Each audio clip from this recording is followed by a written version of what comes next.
Before I get into what the Great Victorian Fish Count in 2020 is going to look like, I did want to start kind of with a bit of an overarching thing, a bit of a topic that has underpinned kind of the themes that we've been going with and the kind of ideas we want to talk about in the last couple of fish counts, and that is our Great Reef. And I'm not talking about the Great Barrier Reef, I want to keep it local. I'm talking about the Great Southern Reef. So, a couple of facts about our Great Southern Reef.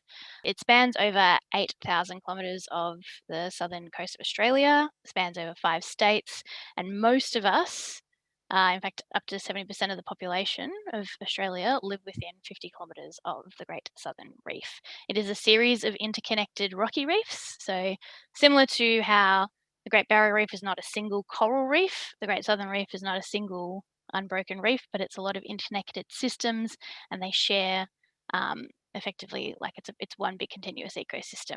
So it's a pretty impressive thing, and we really haven't done a lot to kind of make the point that it is even a thing. So what we find is that I think about 99% of the news in Southern Australia that reports about reefs actually focuses on the Great Barrier Reef. We don't even talk about the fact that we've got this amazing reef that's got things like my other facts up there with up to 80% of the species that you find on this reef you don't find anywhere else in the world. In 2019, it was actually named as one of the Mission Blue Hope Spots in an effort to try and raise the profile. Basically talking, and the Hope Spots are these great things where it's talking about systems that we really do need to conserve because of their importance ecologically and the significance to the people that rely on those reefs for, not just their livelihood, but also their connection to the marine environment. So, yeah, we don't hear a lot about our southern reef, and it does translate. It translates into conservation values and also translates into things like research. So we actually found over a period of 5 years, $55 million was awarded to coral reef research and only $4 million awarded to research on temperate reefs. So it's a big difference. Here at Reef Watch, we'd really like to help boost the profile of the Great Southern Reef. And we think we've kind of been doing that the last couple of years. When I started doing Great Victorian Fish Count, we had just started introducing the sharks and rays onto our slates. And a lot of those species really do rely on our southern reef for habitat and shelter and food. Last year, we had our colourful cowfish telling us all about the Great Southern Reef, basically illustrating the point that our marine life rocks. And we wanted to also not just talk about the reef, but other temperate systems that don't get as much of a look in. So things like, our seagrasses and even our big sandy flats as well. And this year, we're talking about our iconic little scaly fin and the reef fish that really know how to keep it local. So that's where we're at.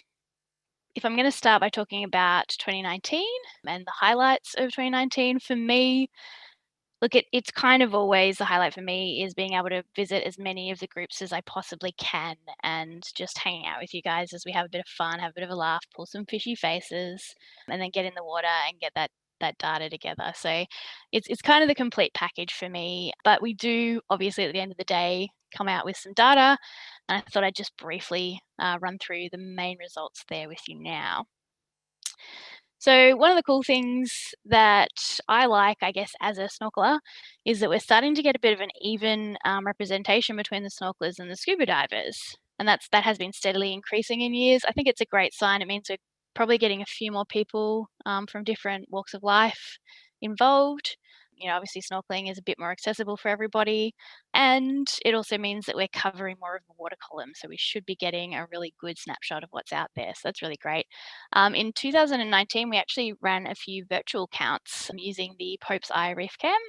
That's really where I have had all of my I guess experiences with scaly fin, and that's nice because I've got the safety of it being remote, and I can't have them trying to eat my face. So we used Reef Cam. I would recommend people check out Reef Cam. Thanks to TNC basically for keeping the lights on with that camera, because it's been a really great resource for us, and I think it can be a really great resource for you. So here's just a couple of photos of people trying our different methods of counting. They'll use the same technique, but how you get in the water or even not get in the water is really up to you. So the split of where we're actually doing our surveys hasn't really changed much in the last couple of years. Obviously, the unprotected waters are kind of where we're seeing most of our counts, and that's largely because really the popular sites like our piers and stuff really dominate where a lot of groups go, especially within the bays. There's nothing wrong with that, but I do like to see that kind of outside of the bays, we get a lot of groups that are looking at protected areas along the coast, and even within Port Phillip Bay, we do consistently get our major marine protected areas looked after by at least one group every year. So that's pretty great.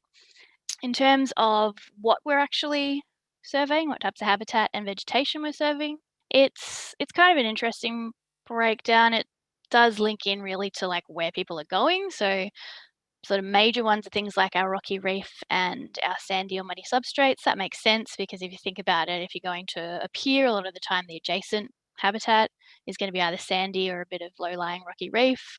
And if you're in the marine protected areas, a lot of marine protected areas are reefs. Artificial structures are again another one that, as I said, people like to get under and have a look at. And then you've got things like rubble. And the major vegetation type really dominated by kind of a mixed algae setup. And again, that's really just related to the habitats that we're surveying on. All of these big graphs are something that I'm not going to be able to go into detail in right now, but I will share with you the links where you can have a look at the report and kind of really do the deep dive in that bit later. Basically, suffice to say, this is just a representation of the percentage of surveys that our groups are seeing these fish. And then there's different abundance categories. So pretty much without fail, blue throat wrasse are the most cited species that we get every year, and last year was no difference. We did have a bit of an unusual contender for second most cited species, which was a zebrafish. They're not like a rare cited fish, but yeah, for some reason it was about a 30% increase in the number of sightings that we had, number of surveys these things were appearing in. We don't really know what is behind that, so it'd be interesting to see whether we get that pattern again this year. In terms of the rays, probably won't surprise you all to know that it's the smooth ray that gets spotted the most, and then followed up by our little southern feather ray.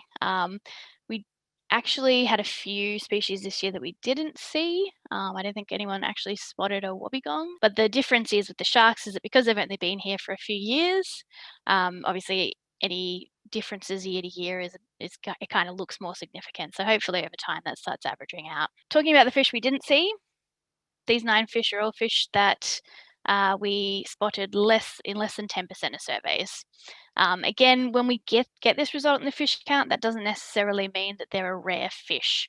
It just means that, well, it could mean that it's just that we're not surveying their habitat. So we know with the blue devil in the middle there, not many people, if anyone, actually went out and did like a deep reef dive. And that's generally where we find these blue devils. So I don't panic if I don't find these species in our data, and I wouldn't recommend that you panic either.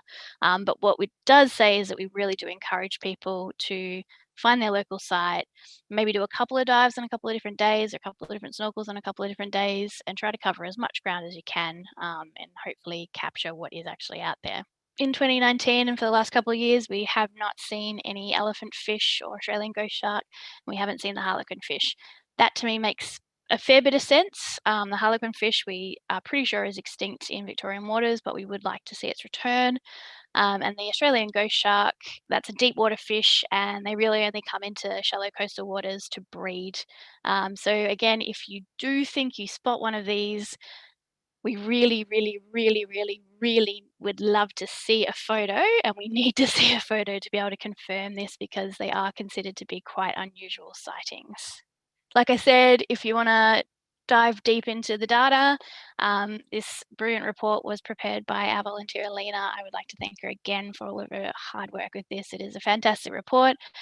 She's actually had a really good look at like what I was saying before, the difference, like conditions and the time of day and the type of people out doing the survey can actually have on what they find, even at the same site on the same day.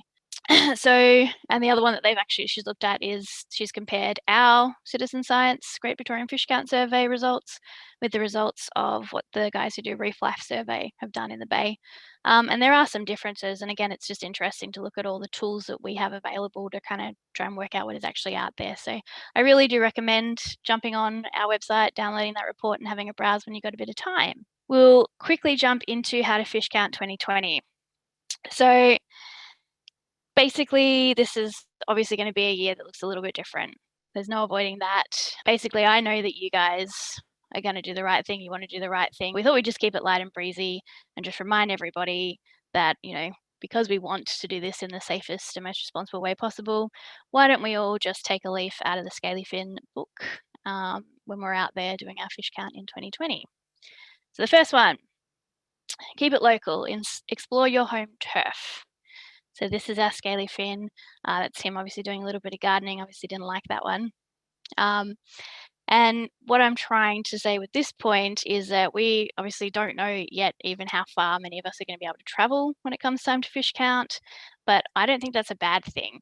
As you can see here, there are heaps of sites that groups survey every year. There's actually a few more out there that, feel free to jump on our website. We're going to start populating a list of events and contact details for you to get in touch with people if you want to join in. Obviously, that's a conversation, especially now, that's going to be really important to have with those individual organisers. But the other thing is that if you have the requisite qualifications to actually lead groups in the water and you have the insurance, you can actually sign up and register with us. So I've put the supervisor registration form on our website, and if you read through and you're happy with all that and you've got the right qualifications, send that in to me and you can actually host an event. The other one obviously is going to be important is maintain social distance. So here's Scaly doing his thing.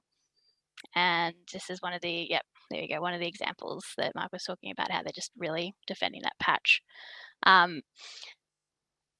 Again, we'll keep it light. Obviously, when you guys are in the water with a mask on, social distance is pretty well enforced. But remembering that when you're out and about, actually having a look at the results and catching up with people, this is going to be one of those times where it's a bit hard because I know everybody at this stage is probably going to want to be running up and hugging everyone, haven't seen in months and months.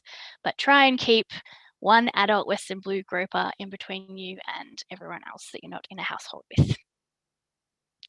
And the other one, this one's less to do with health and safety. It's more to do with my personal quest to better populate our fish ID guide, and that is don't be camera shy.